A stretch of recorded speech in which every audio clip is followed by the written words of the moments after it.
Merci de votre fidélité au programme de Gangan TV. Un plaisir pour moi de vous retrouver dans cet autre numéro de Café Débat. Vous le savez, l'émission qui donne la parole à ceux qui veulent la prendre en vue d'impacter l'opinion.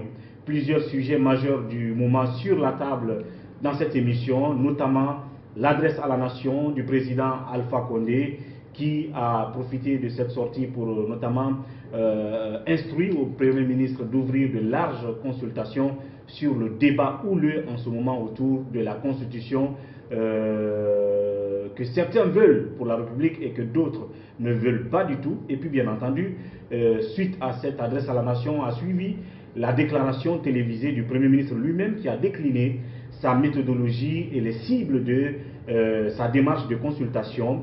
Que dire de ces deux sorties, de ces deux figures de proue de notre République, notamment Alpha Condé et Kassory Fofana? Nous en parlons sur ce plateau. Et puis, autre sujet, les réformes économiques prônées par Kassory Fofana et son gouvernement depuis leur arrivée. Quelle finalité, justement, de ces réformes? La question est posée et sur ce plateau, comme analyste pour parler de tout ça, un habitué de cette émission, M. Alpha Oumar Diangolo Bari. Ousmane. Alpha Ousmane, j'allais dire. Alpha Ousmane Diangolo Bari, il est journaliste et sociologue, analyste politique bien entendu, qui est déjà sur ce plateau. Monsieur Bari, bienvenue. Bonjour Monsieur Diallo. Merci de la disponibilité. C'est un plaisir d'être à Gangan TV. Merci beaucoup. Je rappelle aussi que nous ne manquerons pas de parler aussi de cette offensive économique du président Alpha Condé qui est actuellement aux États-Unis, accompagné d'un goutta d'hommes d'affaires du pays qui vont aller à la rencontre des hommes d'affaires aussi des États-Unis, mais aussi de beaucoup d'institutions de ce côté-là pour signer des protocoles d'accord, ainsi de suite. Qu'est-ce qu'il faut attendre aussi de cette offensive du président de la République? La question est posée. Notre invité, M. Alpha Ousmane Diangolo, abordera bien entendu ce sujet.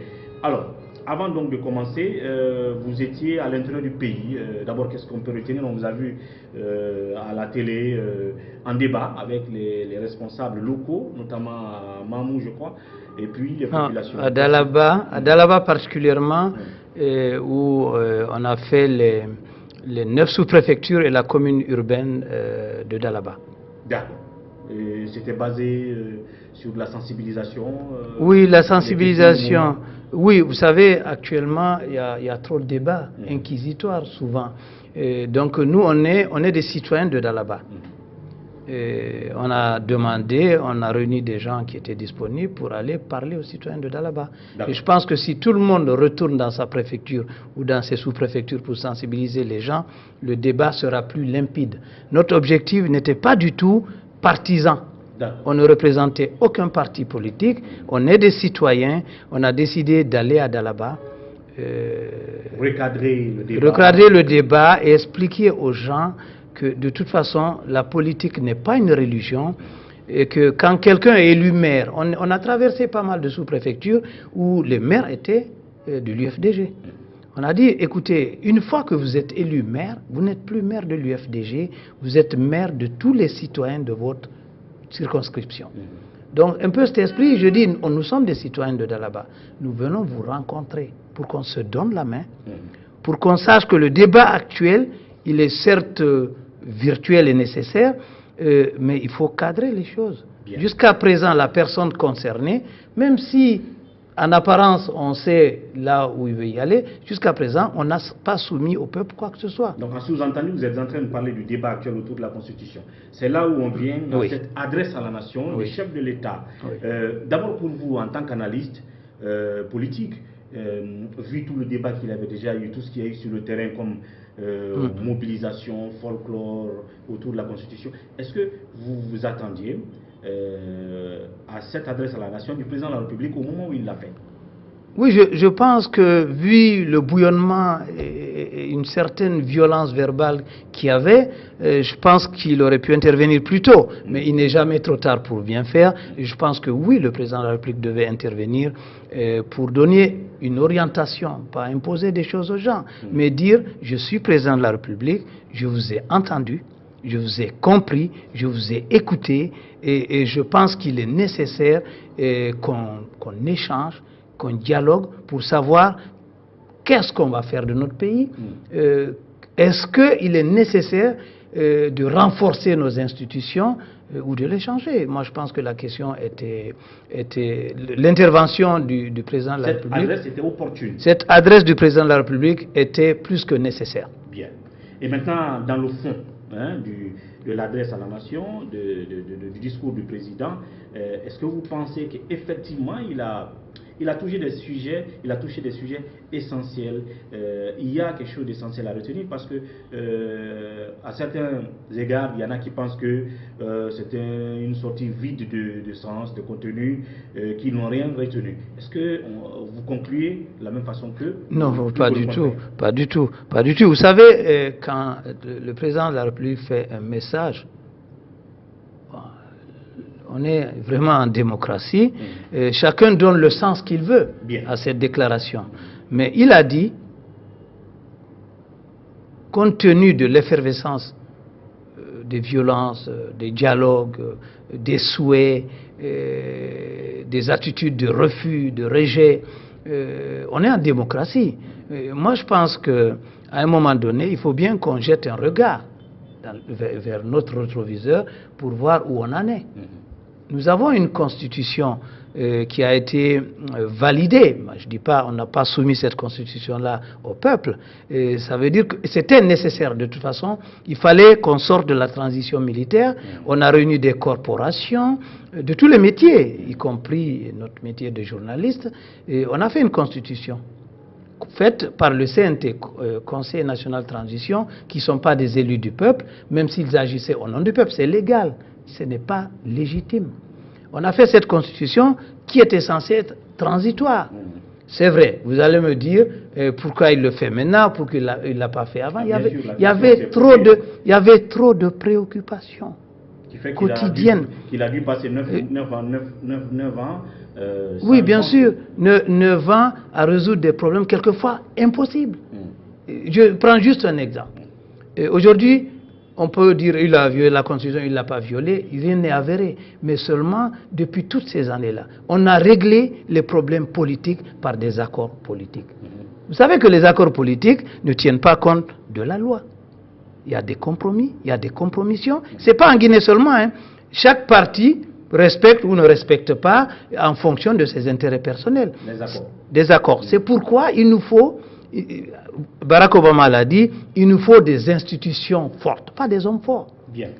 Maintenant, on peut dire que le discours du président était axé principalement sur l'aspect constitution, après bien le rappel historique de son parcours de politicien et puis le bilan qu'il a peint tout en blanc au début. Maintenant, il a axé son discours sur le débat sur la constitution, sur lequel il a instruit au PM d'ouvrir une large consultation. Puis il a parlé des élections législatives pour lesquelles il voudrait qu'on appuie la CENI afin qu'elles se tiennent en cette année 2019. 2019, effectivement. Mais vous dites que le président a axé son intervention ou son message à la nation sur la Constitution. Non. Il n'y a pas que la Constitution. Non, pas du tout. Non, il a parlé... Non, oui. Les élections. Avant, maintenant, il a fait son parcours politique. Après, il a parlé de son bilan. Non. Pourquoi il a parlé de son parcours politique? C'est avec toute modestie. Il a dit, compte tenu de mon parcours politique, des écueils, des échecs, des succès que j'ai eus, mon principal souci a toujours été l'intérêt de la Guinée. Chacun le prend comme il veut, mais il dit ce qu'il a dans le cœur. Son discours était conciliateur. Il était très modéré. Bien. Voilà, il parle de paix, de dialogue inclusif, et voilà, il dit en filigrane. De toute façon, il faut entendre le peuple, il faut l'écouter. De discours apaisé, de discours sage pour quelqu'un comme Alpha Condé qu'on connaît très surchauffé, des fois va en guerre. Et certains pensent que, d'autres analysent que non, c'est un discours qui est fait en amont, avant d'aller par exemple à la tribune des Nations Unies, puisque bientôt il y aura l'Assemblée générale des Nations Unies. Et donc il faut faire un discours... plutôt l'anniversaire, plutôt le... Est-ce que vous pensez que c'est cela? Écoutez, en matière politique... Parce qu'on pense que Paul Biya a fait la même chose au Cameroun. Il ouvre une sorte de dialogue sur les problèmes du Cameroun, là, avant d'aller aux Nations Unies. Apparemment, Alpha a fait la même chose. Monsieur Diallo. On peut aller rencontrer... l'opinion internationale. Monsieur Diallo, le Cameroun n'est pas la Guinée. On le sait. Non, mais je veux juste vous dire quelques mots. Le Cameroun n'est pas la Guinée. Prenez Paul Biya. C'est rarement il organise des conseils de ministres. Bien. Il est retranché, non, mais il faut que je dise, un mot. C'est juste un dénominateur commun pour le fait que les deux chefs d'État, ayant des problèmes chez eux, avant d'aller aux Nations Unies, essaient d'apaiser la situation. Mais c'est pas Monsieur Diallo, c'est pas les Nations Unies qui gèrent la Guinée. Bon. C'est Alpha Condé, son gouvernement, l'administration. Non, mais qu'est-ce qu'il a? Il faut avoir bonne presse. Il va pas avoir... Non, mais déjà, il n'a pas forcément une bonne presse dans d'autres domaines. Mais c'est normal. C'est-à-dire qu'il y a des gens qui l'apprécient, il y a des gens qui ne l'apprécient pas. Ce n'est pas son principal souci. Son principal souci, déjà, si je suis votre raisonnement, c'est les Guinéens d'abord. Bien. Il dit, quand la Guinée gagne, personne ne perd. Il a intérêt à réviser son discours. Donc pour vous, le choix du moment n'est pas du tout lié à un quelconque rendez-vous. Non, ça n'a rien à voir. À l'international. Non, ça n'a rien à voir. C'est calmer les esprits, essayer de contenir la colère des gens. Il a dit, je vous ai entendu, ça fait un moment, je vous ai compris. Et mon intérêt, son intérêt de toute façon, Alpha Condé, c'est qu'il y ait la paix ici. Alors, le Cameroun, c'est la division totale. Bien. Maintenant, qu'est-ce que vous pensez, en parlant de constitution, du fait qu'il a dit oui, je ne vais pas trancher dans le vif. En tant que chef d'État, j'ai écouté les partis. Maintenant, j'instruis au Premier ministre d'ouvrir une consultation. Le choix porté sur un Premier ministre qui a déjà dit je suis doublement oui pour une nouvelle constitution. Est-ce que pour vous c'était un bon choix? Or pour d'autres c'est un mauvais choix parce que la personne déjà est sujet à doute face à ceux-là qu'il doit rencontrer. Monsieur Diallo, tout est relatif dans la vie. Il a dit ce qu'il avait pensé, on en avait parlé sur le plateau, il a dit ce qu'il pensait vraiment. Vous savez, on s'était rappelé, je vous avais dit qu'un Premier ministre, où ça obéit, ou ça se démet. Donc il y a un qui est parti, l'ancien ministre de la Justice, garde des Sceaux. C'est peut-être une erreur tactique qu'il a faite. Il l'a faite, c'est pas même pas une erreur. Il aurait dû peut-être ne pas le dire, il l'a dit. Maintenant, on lui instruit de faire un dialogue. Attends, il n'est pas naïf, et les gens qui l'écoutent ne sont pas naïfs non plus. On ne l'a pas dit de faire un dialogue, de dire aux gens ce qu'il faut dire ou ce qu'il ne faut pas dire. Les gens pensent, et ils disent comme ils le pensent. Donc le choix du président... Non, c'est le Premier ministre. Dans tous les pays, c'est même une obligation. C'est le Premier ministre qui mène le dialogue social et politique. Maintenant, il est mis devant ses responsabilités, il va être transparent. Bien. En parlant justement de ses responsabilités, on va faire le parallèle entre les deux discours, l'adresse à la nation du président et la déclaration du Premier ministre lui-même. Après donc que le président l'a instruit, il a lui aussi fait une déclaration que certains assimilent aussi à une petite adresse à la nation aussi. Non, mais une déclaration. Déjà une déclaration, même vous qui êtes journaliste, vous vous adressez à la nation. Ceux qui écoutent Café Débat, est-ce que vous les sélectionnez? Non, vous vous adressez au public. Seulement vous vous adressez à un titre différent de celui du président de la République et du Premier ministre.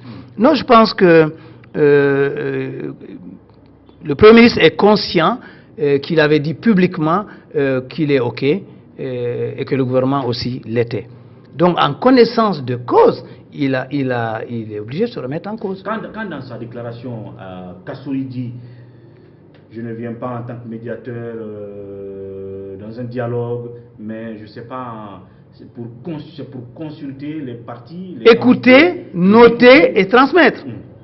Alors qu'est-ce que vous retenez de cela? Non, moi je pense que c'est la bonne démarche. Vu déjà ce que vous avez dit au début, vu déjà qu'il avait ouvert son cœur, c'est la stratégie qu'il a trouvée pour être impartial.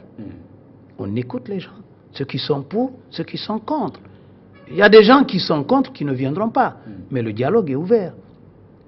Ce qu'on a en commun, c'est la Guinée, c'est notre destin commun.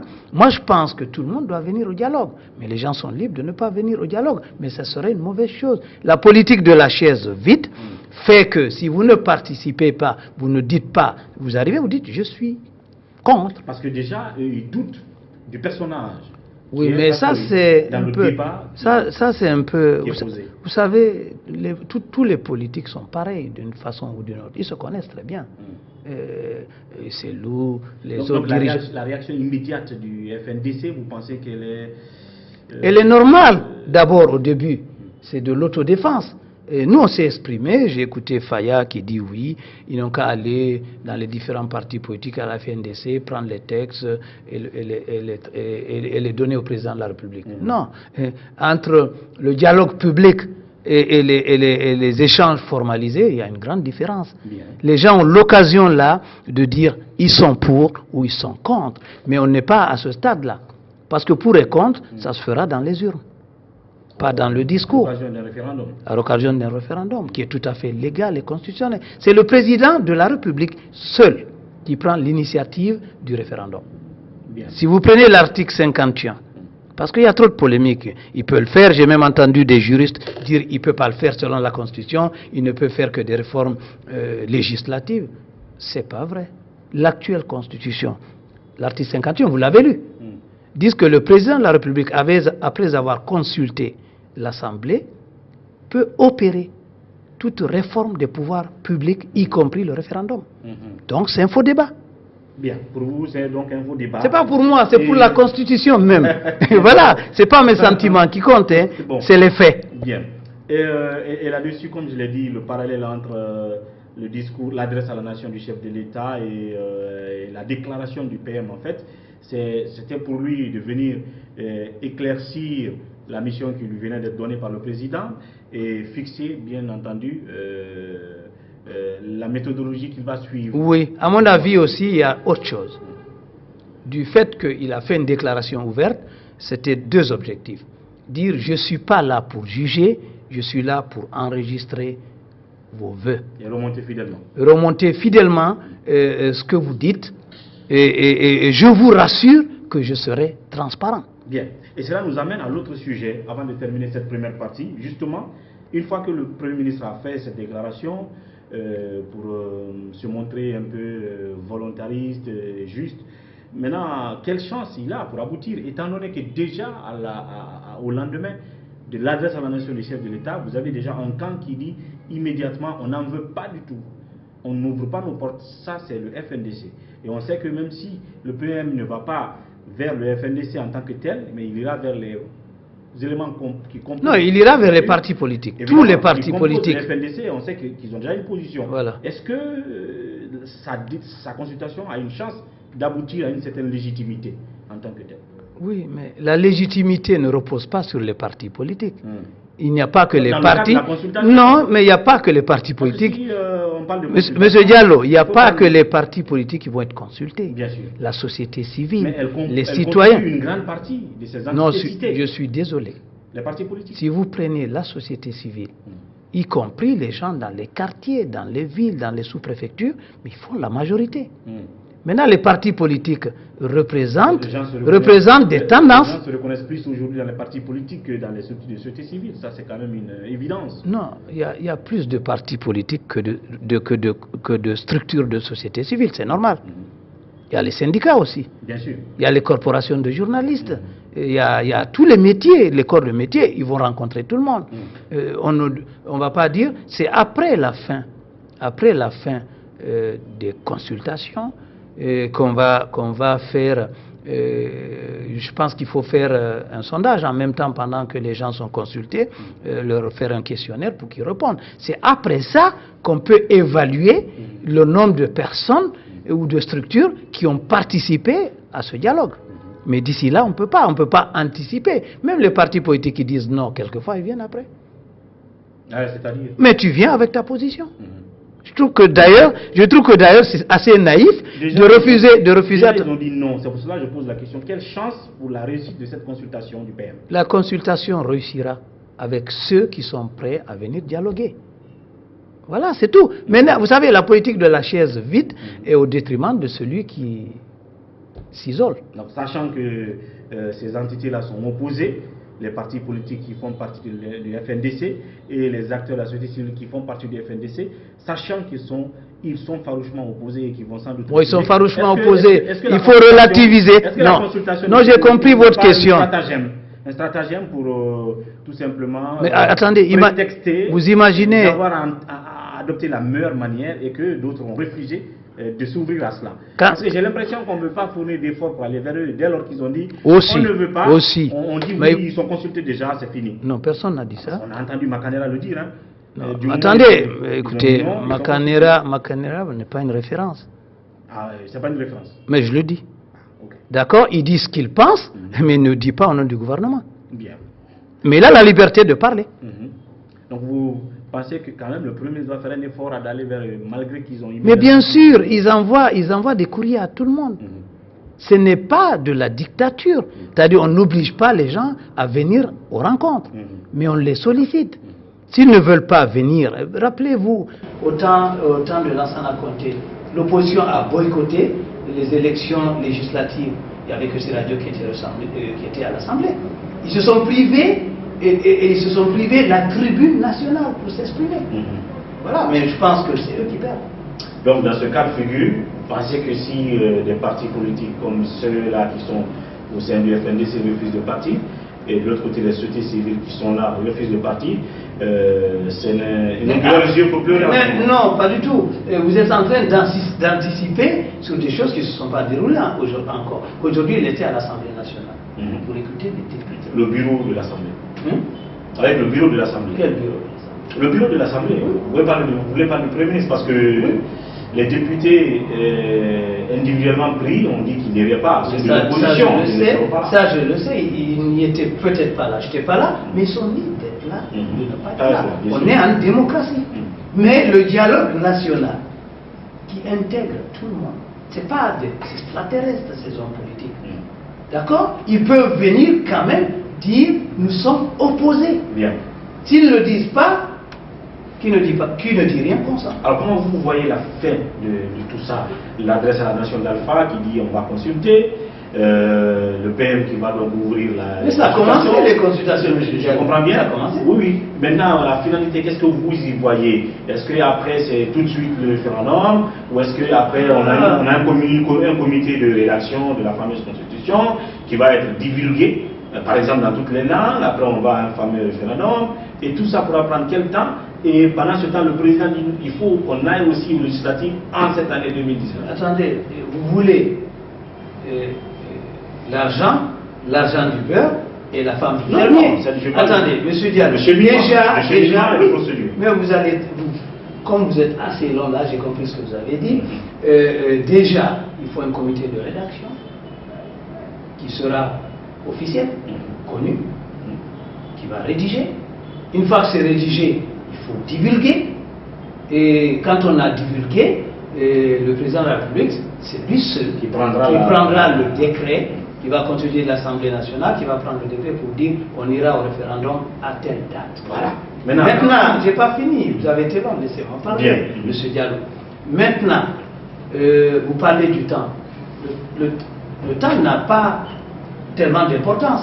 Ce qui compte, c'est d'aller jusqu'au bout de ce qui a été entamé.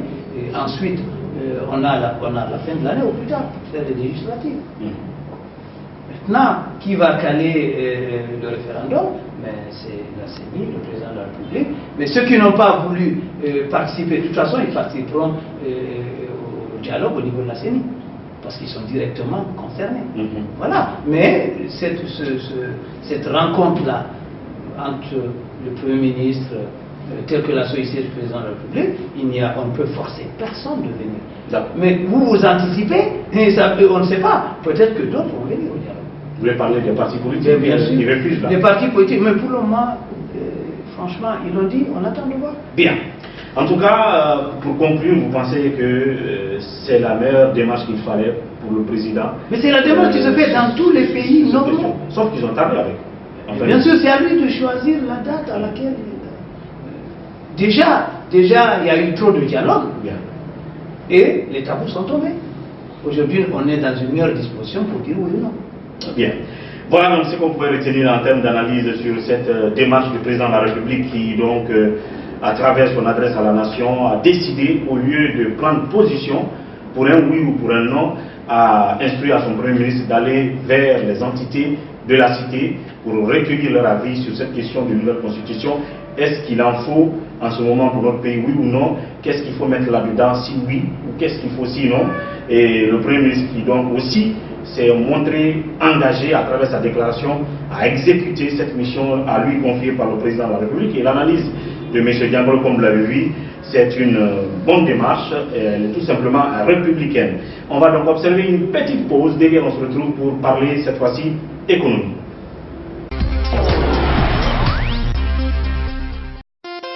Le Club des Métis pour la prévention des conflits et le maintien de la paix, en partenariat avec la Commission électorale nationale indépendante, CENI, et la collaboration de Wassolon Agency Communication, organise la première édition du tournoi de football des partis politiques.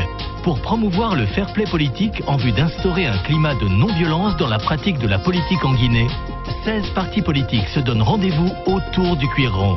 Quel parti politique remportera cette première édition du tournoi de football des partis politiques? Rendez-vous en septembre 2019. Institution républicaine et non gouvernementale, associez votre image à cet événement inédit. Contact 624 26 92 42, 664 24 61 06.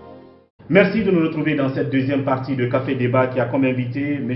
Alpha Ousmane Diangolo Barry.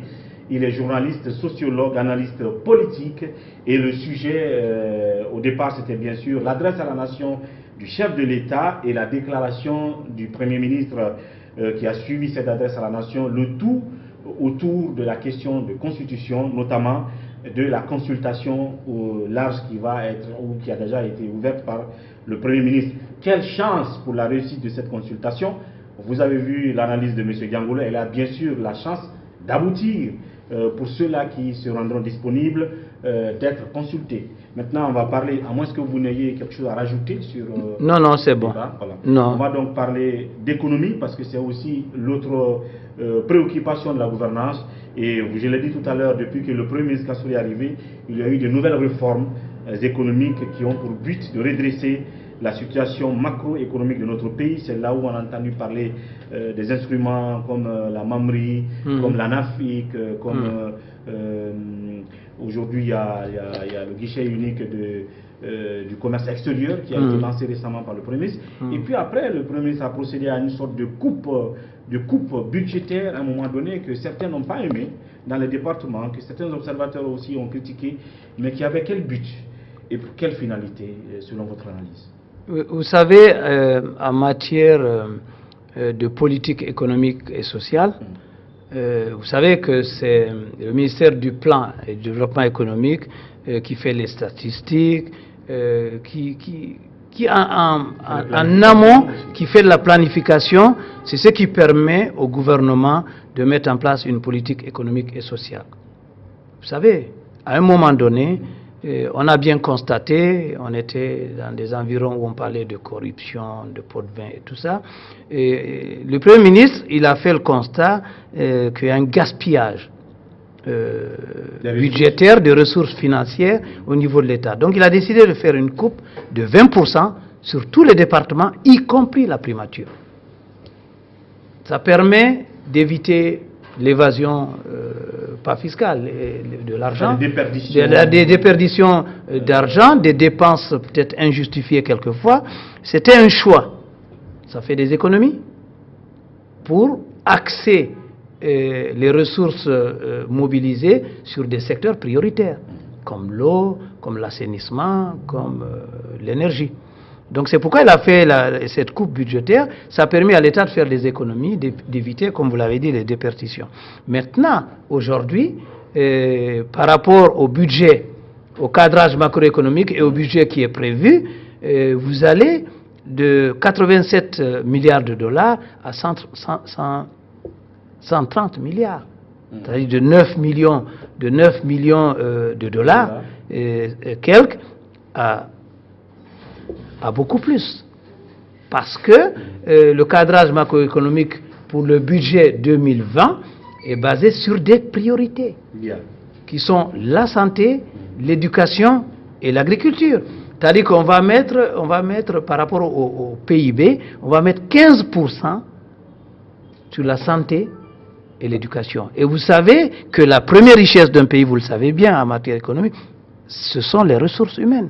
Si les gens sont formés, ils peuvent créer de la richesse. Maintenant, vous avez 10% du PIB qui va être investi dans l'agriculture. C'est un peu les priorités. Mais vous avez plusieurs priorités. L'agriculture qui a toujours été chantée par le Premier ministre comme un peu la priorité des priorités. Oui. Donc, mais on renforce. Plus d'efforts, pour moi, est-ce que ce ne serait pas... Mais comment vous pouvez développer l'agriculture si les gens ne sont pas formés? Donc, il vaut mieux mettre même 20% dans l'éducation et la santé, parce que si vous n'êtes pas en bonne santé, vous n'êtes pas valide et vous ne pouvez pas produire. Bien sûr. Donc, cette priorité-là, à mon avis, moi, je pense que très bientôt, qu'on arrivera à 20%. À 20%. Non, c'est un effort. C'est pas suffisant, mais c'est un effort. C'est pas négligeable, mais il faut plus. Bien. Mais en attendant, il faut voir le budget de l'État et on fait des répartitions. Et on fixe des priorités. Et comme je l'ai dit, la finalité de tout ça, j'ai parlé tout à l'heure aussi des structures qui ont été créées là. Vous avez la NAFI, vous avez la MAMRI, vous avez le guichet unique. Oui. Et selon vous, est-ce qu'on est en train de voir les retombées, les résultats aujourd'hui, que ce soit sur le budget, que ce soit sur le terrain, ainsi de suite? Monsieur Diallo, avant de s'aimer, vous défrichez. Quand vous avez fini de défricher, vous faites un premier labour, vous faites le désherbage. Et quand vous sémez, vous entretenez. Et quand vous entretenez, ça pousse, et c'est quand ça mûrit que vous récoltez. Et là, nous sommes à quelle phase de ces réformes aujourd'hui prônées par Kassouri? Non, mais attendez, les réformes structurelles sont en marche. Bien. D'accord? On obtient plus de croissance, mais on n'arrive pas à répartir ces richesses-là. Justement, en 2020... Mais justement, ces réformes structurelles, est-ce qu'elles ne sont pas une surcharge structurelle, hein? Quand on voit à certains endroits que, par exemple, les mêmes structures existent. Non, je suis désolé. Les structures, non. Chaque structure, attendez. Ça devient une surcharge. Non. Déjà, le terme là n'existe pas. Il n'y a pas de surcharge. Il n'y a pas de. Non, je sais que vous êtes journaliste, vous êtes inventeur de certaines choses. Je vous dis juste quelque chose. Les réformes structurelles ne portent pas leurs fruits du jour au lendemain. Il faut déjà qu'on pratique les choses, que ça agisse sur les gens. Au lieu de répondre au lieu de créer des besoins, il faut qu'on réponde à des besoins. Je pense qu'il a axé ses priorités, justement, après avoir fait des réformes structurelles qui ont porté leurs fruits. Donc pour vous, le premier bénéfice aujourd'hui, c'est l'accroissement de ces revenus-là, de 80 milliards à 100 et quelques milliards finalement. Non, attendez. Quand vous dépensez, vous allez au marché, le panier de la ménagère, vous envoyez 50 000, vous récoltez quelque chose qui correspond à ces 50 000. Mais quand vous donnez 200 000, vous obtenez beaucoup plus. Il a fait un peu d'austérité en faisant des coupes budgétaires qui ont mécontenté. Bon, ben c'est sûr, si on fait des coupes, ça mécontente les gens, forcément. Mais si vous économisez, c'est soit pour acheter une maison, soit pour acheter une voiture. Mais si vous n'êtes pas capable d'épargner, vous ne pourrez pas dépenser. Vous allez vous endetter, laissez-moi finir, vous allez vous endetter davantage. Ce que je veux vous dire là comme question, ces coupes-là, pour autant, n'ont pas bloqué non, pas du tout. les départements qui ont été confrontés à ces coupes en termes d'action publique, n'est-ce pas? Ça veut dire que ces sommes-là existaient pour ne rien dans ces départements-là. C'est-à-dire que... Mais attendez, je pense que vous n'avez aucune notion de l'économie. Voilà pourquoi je vais vous expliquer, mais écoutez-moi jusqu'au bout. Je vous ai donné un exemple terre à terre que tous les citoyens peuvent comprendre, l'épargne. À un moment donné, on se rend compte qu'il y a des dépenses quelquefois fortuites. Ah, c'est ce que j'ai dit. Mais oui, mais ces sommes-là. Oui, mais ne parlez pas à ma place. J'ai compris ce que vous avez dit. Vous me laissez expliquer pour que vous saisissiez et pour que ceux qui nous écoutent comprennent aussi. Quand vous faites une coupe, c'est un choix économique. À un moment ou à un autre, vous arrêtez de dépenser plus dans ce secteur-là parce que vous pensez que le secteur est relancé. Vous jetez un coup d'œil en arrière, vous dites ce secteur-là est beaucoup plus prioritaire, vous augmentez beaucoup plus les moyens d'investissement. C'est normal, c'est économique. C'est ce qui a été fait. Oui, c'est ce qui a été fait. Bien. Et donc, en ce moment, on va dire que ces réformes économiques ont porté leurs fruits, comme vous l'avez dit tout à l'heure, et qu'elles s'avèrent efficaces. Pas tous leurs fruits, écoutez bien ce que j'ai dit. C'est-à-dire quand vous sémez, vous ne récoltez pas le même jour. Voilà, mais c'est des réformes structurelles. Ça va aller dans ce sens. Bien. Ça commence, la croissance augmente, il reste le partage de la croissance. Bien. Pour partager la croissance, il faut créer de la valeur ajoutée. Voilà, mais on est dans ce cheminement-là. Et brièvement, on peut dire que ces réformes s'avèrent tout simplement efficaces, en tout cas. Ça va porter ses fruits. Voilà. Et l'autre pan du volet économique, c'est l'offensive du président de la République. Sauf que je voulais dire des choses avant qu'on en arrive là. Oui, il faut que les gens comprennent que le budget de 2020 destiné à investir dans des secteurs prioritaires sont partis de 87 milliards à 130 milliards. Ça veut dire que les priorités aujourd'hui, c'est la stabilité macroéconomique. Il faut renforcer. Je ne dis pas qu'il y a une stabilité macroéconomique, mais il faut renforcer la stabilité. Il faut respecter nos engagements internationaux. Si nous ne respectons pas nos engagements internationaux, en parenthèse... En termes de...